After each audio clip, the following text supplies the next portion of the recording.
but he will send out a preliminary list of things, and then we'll have a couple more meetings. So we're very excited about getting that project up and running.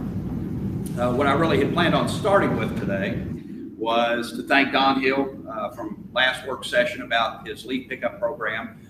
You know, we get a lot of calls for burning leaves, and we do not allow leaf burning in the city because it just is such a nuisance. We have so many people with respiratory issues, and the city provides a service to be able to get those leaves picked up. So it's another one of those value-added things that the city does for its citizens that is very helpful and also keeps down on that burning. However, you can burn brush, and I wanted to talk a little bit about some of that requirements. We have in the city a burn ordinance that does allow you to burn. You can't burn any materials other than wood that has been harvested off of that property. So you can't go out in the county and cut down, you know, 10 trees and drag them into the city and burn them on your property. That property, it has to be on your property. It has to be harvested on your property. No garbage, naturally. We still get calls about burning garbage at times. We try to canvass the area and find that, and explain to them that that is against the ordinance. You can't use a petroleum-based product to start a fire. So if we see a great big black plume in the sky, we know somebody's used some diesel fuel to try to get something started. So you cannot use that. The fire must be within, or must not be within 50 feet of a structure. It needs to be a competent adult with it at all times. You need to have extinguishing materials with you in case it gets out of hand. Weather conditions might void the permit. So the process basically is you call fire headquarters 270-765-2122. We'll send out an officer in uniform, and they will check the site and approve it and give you a burn permit. So if PD happens to get a complaint call and they come by and they have a burn permit, it is allowed for them to burn unless it becomes a huge nuisance. If we get a lot of calls on it, then we may ask you to put it out, or we may come out to put it out. But if it becomes very windy, then we'll call and we'll void that and have you call again at a later date. And then like I say, if one of us asks you to extinguish that fire, either us or the police department, you need to extinguish it, and so we can keep this burn ordinance in place the way it is without having it becoming more convoluted. The state air, a lot of those things that I read are also required by state air quality. So they're just not random things that we came up with. They actually meet the state criteria for burning. So be careful when you're out there. If you have leaves, make sure that you call Public Works and have them pick those leaves up, or wait for the regular routes to come around. The other thing, this time of year, it's cooling off, and fireplaces are starting to be used. Make sure that you have someone come out and check your fireplace. Make sure your dampers are open, flues are cleaned out, birds haven't roosted over the summer, and make sure your fireplace is ready to go for the winter. And happy Thanksgiving and Christmas to everyone. It's a happy time of year. Now I'm going to give you all the don'ts for those two. Naturally, Thanksgiving revolves around food. It's that feast today, and usually the kitchen is the most dangerous part of the house. So you should try to keep children 3 feet away from any stove or anything hot. NFPA suggests that maybe you make it fun and have like a kid-free zone. You might put some like those little cones or things like that out, just to kind of let the children know that this area is not for them. You should someone should stay in the kitchen. It's easy to get distracted. You get out, you have guests, you're entertaining guests, the next thing you know, the turkey's burning in the oven, and you've caused a smoke problem. Remember the sharps. Make sure knives, things like that. Once again, you're preparing food. Sharps are around the house. People will cut something up and just lay the handle down on the counter. Well, a small child can reach the top of that counter and pull a knife down on them. So just remember those things when you're preparing your food. If you are deep frying a turkey, make sure you deep fry said turkey outside. Do not ever deep fry turkey inside. And when you do that, it needs to be completely thawed and completely dry. Water and oil do not mix, and that's what boils over the oil out of the pot, which then causes the fire and burns down the neighborhood. So you need to be careful with the deep frying of turkey. Another thing to think about are candles. People have candles usually around Thanksgiving and set the mood and ambience and all that stuff. We have had in the past some fatality fires that involved candles. So make sure that if you do the candles, it's away from any combustibles, it's not near curtains. Children are attended to and not in the area. And if you're going to be away from that area, blow the candles out and don't worry about them. Also, that I don't know if you all have seen them, but the new candles, the electronic candles that are out new, look just like a real candle burning. That's a much better, and then you don't have to worry about them. You just plug them in or turn them on with a battery and you don't have to worry about them. Electrical demands are also higher because you're trying to run 3 crock pots, 2 cookers, 7 geese laying, whatever, and you wind up with a lot of electrical demand on your circuits. So make sure you do not overload your circuits. If you do a fuse type system, if you're blowing fuses, you're blowing them for a reason. If you're tripping the breaker, it's for a reason. So unplug a few things and be safe on the Thanksgiving side. Christmas is also coming up, and while it also has the same concerns as Thanksgiving, we also have the tree and lights, outdoor lights, things like that to consider. So when you choose a tree, make sure the leaves or the needles are not falling off. And it is good and has a lot of sap still in it. Make sure you water it daily. Try to keep it away from registers or any place where it's going to dry it out quickly. A lot of the lights now are LED, so they're not putting off the heat that the old incandescents did. However, a lot of people still use incandescent bulbs. So make sure that when you're not around the tree, you turn it off. If you use an artificial tree, make sure that the artificial tree is registered. It's a UL listed tree, and you didn't, it's strung. The lights are strung on it correctly, and things like that. Same thing with outdoor lights. I know when I worked at the hardware store years and years ago, a lot of people wanted a double male plug because they'd strung the lights backwards. And now the female was where the male plug needed to be. But just always remember, if you were to plug that in, off the other end of those lights is a hot male plug. So that does not exist. Make sure that you string your lights correctly and that the plug-in is at the plug-in. Take down the outdoor decorations after Christmas is over. Don't leave them up for long periods of time. They deteriorate by sunlight. They're really not designed to be outdoors over an extended period of time. So the outer casing of that wire deteriorates and then can cause, anytime that wire is touching aluminum gutter, aluminum conducts electricity, and it's going to carry it through into your soffit area, and you could actually have a fire set up by that. And finally, make sure that you test your smoke detectors this season and make sure that they are all in operation. Once again, we have a lot of guests coming in. A lot of people have family from out of state, me included, having them come in to spend the holidays. So make sure that they're safe and you're safe, and everybody have a great holiday season. If you have any questions. Thanks, Thank Mark. you. And then we're still supposed to have a good time? And you're still supposed to have a Merry Christmas. Thank you, Kate. Oh, he started in his head yesterday. Jeff Hawkins wanted to talk about food trucks. Hey, since we can't use the kitchen, can we just go to a food truck? That would be good. Okay, vegetables, food truck, perfect segue. I'm going to. As everybody's aware, food trucks are becoming a growing industry in E-Town, as they are all across the state. Typically from early spring to late fall, it's hard to drive in the streets without seeing a food truck anywhere.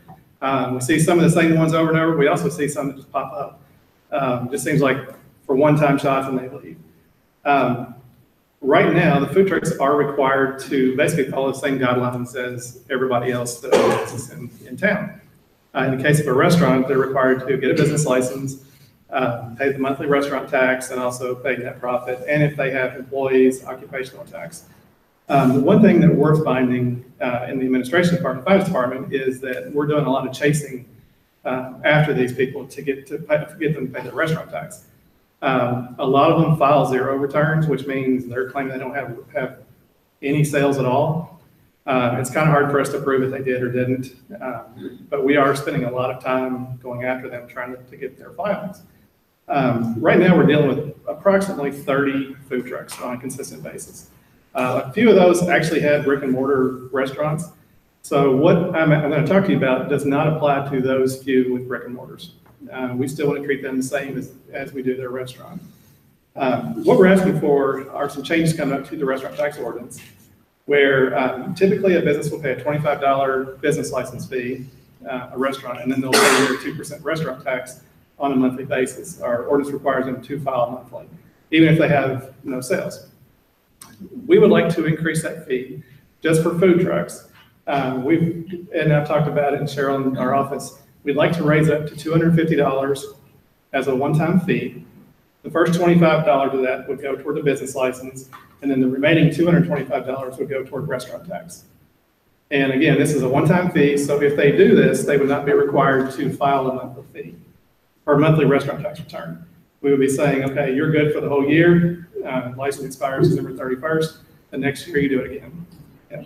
And what it would do is it would save our office from having to go after, make constant phone calls. I mean, we spend more time probably trying to collect from food trucks than we do the rest of the restaurants in town.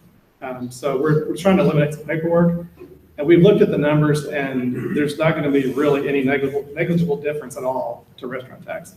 It's not a way we're trying to increase revenues. We don't think there's going to be a drop in revenues. We're just trying to go ahead and kind of collect it up front and also eliminate some of the hassle that we're going to have to deal with. Say you're coming in for one event only. If you want to come in for barbecue, blues, and bikes, not a city-sponsored event, we are proposing just a one-time event fee of $125. Again, first 25 would be business license. The next 100 would actually be for restaurant tax. And then we would remit that money to tourism like we do the rest of the tax. If you only come in for a city-sponsored event, such as Cruisin' or the Wine Festival, that never applies, so you would not have to pay this fee if that's your only event. We don't require that for city-sponsored events. No, we've never done that. They pay their event fee to come in.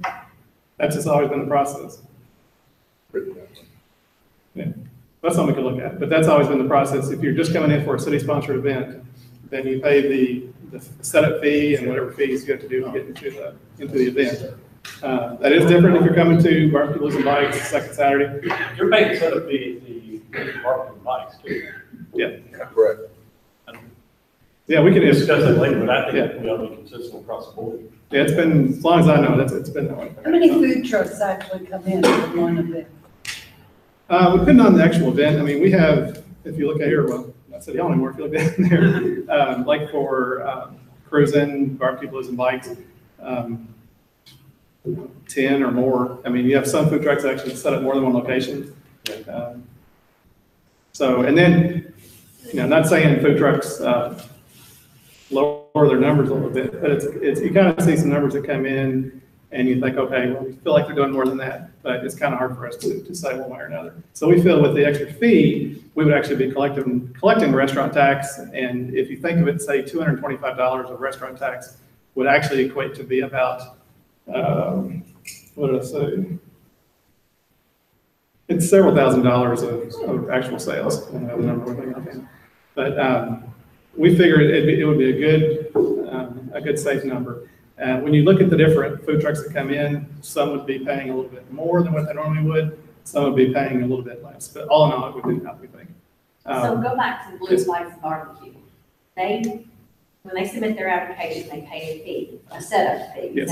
That's all that is. Yes. So then do they have to get a business license? And Yes. so they have to do that. So we're trying to get money from those people too. So why wouldn't we charge the $225 for them as well? Well, for Would it like be the barbecue, blues, same? and bikes, we would. The only ones we don't are city sponsored Okay, events. Cruisin' the Wine Festival. We've actually asked the Heritage Council when they do their second Saturdays and events like that if they're having food vendors, make sure they come into City Hall to get their business license. And some do and some don't. But we feel like if we do this, we maybe have an easier way. And really, food trucks might like it better too. If you have one that only comes for a few small events, they may prefer paying, okay, I'll go ahead and pay you a fee up front and then don't bother me until next year. Yeah. I think a lot of them like that. So it's kind of helping them as well as us, but it does save on our time, and then we can spend our time more wisely, which is collecting the tax from the insurance and the restaurants, the big restaurants and hotels. But Marty, that business license language is in the city ordinance. Now, I don't know if years ago the thought was to give an incentive to them to want to participate in city events, so they were exempted, but I mean, that's something we can.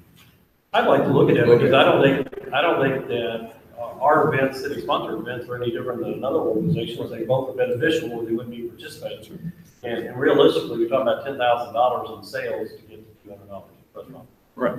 So, Yeah. So, and I think the process is much easier for them, one and done, and you all are not chasing them down. Right, and we'd like to do this, like I say, we're kind of rushing this to get it done by the next few meetings, so we get it approved, get it out there to the food vendors, and then have them be able to turn their applications. Jeff, the $225 for restaurant tax, how does that compare with what we're receiving now from those? Do you have? If you look at it collectively of all the food trucks, it's right around the same. Okay. Especially when you take out the ones that are brick and mortar, because they tend to maybe have larger food trucks. You'll have some that are going to pay a little bit less by doing this method. Some may have to pay a little bit more. But in the end, restaurant tax wise, you won't notice the difference. Okay. But we do think that the food trucks will like it because they're only having to do one well, I filing a think year. they will. We still will require them to do net profits like we always do, but that's an end of the year filing.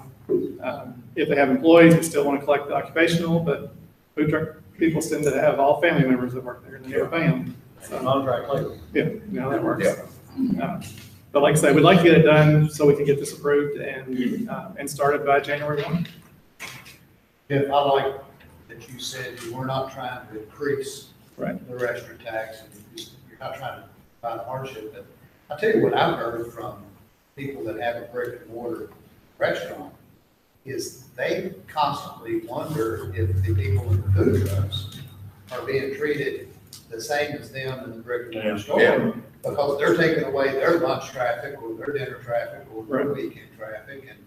And so I think in order to be fair to the brick and mortar stores, we've got to make sure that, but however we collect it, we've got to make sure that we are collecting it from food trucks. Right, and we said that before Put them on too. the same playing field as, Right. fair playing. And that's what we said too. It's not fair for somebody to have one type of business and then somebody has a restaurant and they're selling the same thing, you're taking business from them and they're not being held to the same accountability standards. Louisville, for example, has an ordinance that says if you have a food truck, you cannot set up within, I think it's 150 yards maybe, of a brick and mortar restaurant of similar nature. And to me, similar means, okay, I can't do a sandwich shop next to a Subway or sandwich food truck next to a Subway, but they would look at it and say, you cannot sell a sandwich if there's a hamburger place over here, the light thing being the bun. So they look at it as they're really stretching the boundaries of what a similar establishment is. Have you talked to anyone that has a food truck about this? Not about the amounts, but we have in the past. I'd actually sent a letter out to all the food trucks back right in the spring, just reminding them that they need to file and to file timely and do this and that. And we did have some of them tell us, could we just do a flat fee? Just because it would be easier on us just to pay the one-time fee. And it also may discourage, like I said, we have several that file zero returns all the time. It may, I don't want to say discourage, but it may have them look at themselves to say, okay, do I really want to be a business? Do I really want to do this? Maybe it's not worth my time to even get a business license. And then you're only dealing with the ones that actually want to be a business here. And are you going to try and run it on a calendar year? Yes, January 1 through And so December. if somebody comes in the middle of the year, you're going to prorate that fee? We talked about it, and I talked about it, but there's still several events toward the, in the second half of the year. So I think we would, you can do the one-time fee of 125. But if you're going to come to two events, we're going to have you go ahead and pay the full fee. So that you would look at it yourself and say, do you want to pay the half the fee for one time or do the full? Well, I was gonna ask, could they possibly pay 2 one-time fees? I mean, would that? You could. Yeah, but at that point, we would probably just say, just give us the difference Better off. and still make it 25. We don't want to do two business licenses. We would still say 25 for the business license rents for a restaurant. I think it cleans it up. It does. It does. And it's probably something back when For us, when we yeah, first for did them. this, we weren't thinking about food trucks as much. It's a growing, I don't say it's not a problem, it's a good thing to have. You have businesses, but trying to deal with them and make them fair to the other restaurants, that is where your problem is. And we don't want to be chasing for the amount of work we're having to put in for the amount of dollars. kind of a time wasted versus where we can spend our time better other places. Thank you, Jody. Okay, thank you. Gray wastewater treatment plant limits. You're gonna limit it? Wow. Yes, ma'am. Ask her about that suggestion, yeah. Huh? Ask her about that suggestion. We'll have to workshop that a little more before we present that to everyone. But yes, I just wanted to talk a little bit today about some of our local limits that we're asking to be changed.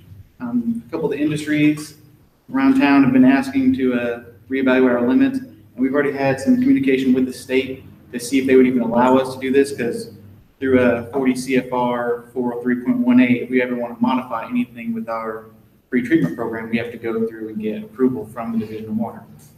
So we've already talked with them, and they seem to be agreeable with it. The two parameters that we're looking at doing currently are sulfate and cadmium. Sulfate doesn't actually have a requirement from the state specifically, but our in-stream standards does give us a number that we are currently well below.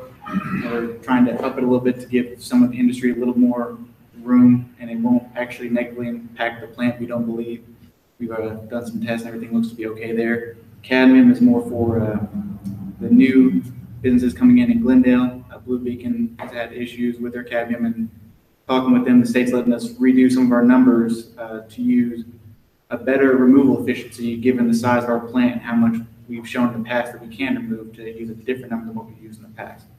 So currently we're looking to just reevaluate those two numbers through the state. I just basically need approval from you all to go ahead and present this to the state, and they will take it under review. And once they approve it, it'll have to go through a 30-day public notice period. So more than likely, this won't actually come forward to you all through an ordinance change until sometime at the beginning of next year. But I just wanted to see if you all were agreeable to go ahead and get this ball rolling. What are the level differences between the sulfate and cadmium now versus? Cadmium is really low, like less than 5 parts per million is what we allow, and sulfate, currently our limit is 550 parts per million. And we're looking at raising those quite a bit. I think the other one will go up, well, it depends on what the state approves, but looking to be about 2,000 for sulfate. So who initially set those numbers? The states? Well, we have to do that testing ourselves through our, every 5 years we have to reevaluate our local limits to see how much flow is actually coming from industries versus commercial and residential, and then see if the stream that we are discharging into can actually handle the amount that we're putting in there. So we have to test and see what we're putting in there to see if it can handle it, and then we go back and backtrack to the industries and see how much they're giving us, and then set limits on them that way. So is the one industry on the sulfate, are they increasing some kind of production that's requiring them to?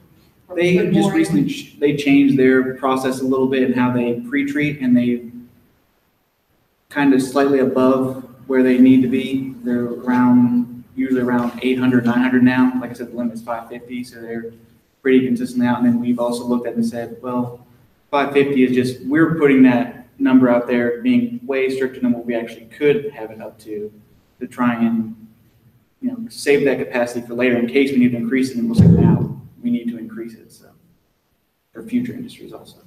What are they planning on increasing the cadmium levels to? So 5 parts per million now is the. I'm not sure what the actual new number will be, but I know they're allowing us to change their removal efficiency that we're using from 63% to 91% is how effective our plant is at removing it, so it'll increase it proportionally. What is it used as detergent or something? Well, the sulfate is used in part of the process to try and. No, I'm the talking about cadmium. Blue Beacon. Yes, it is So used. it's a detergent. A lot of it's coming out also from what they're removing from the trucks, the things they're cleaning off. I'll clean it off. Yes. They said that a lot of it seems to be coming from just dirt, a lot of metals in the earth that when they're washing off, it has a lot of cadmium in it. They're undergoing more tests to see if the new limit would actually be something they can meet consistently so they can stay in the area, because they would like to stay in the area.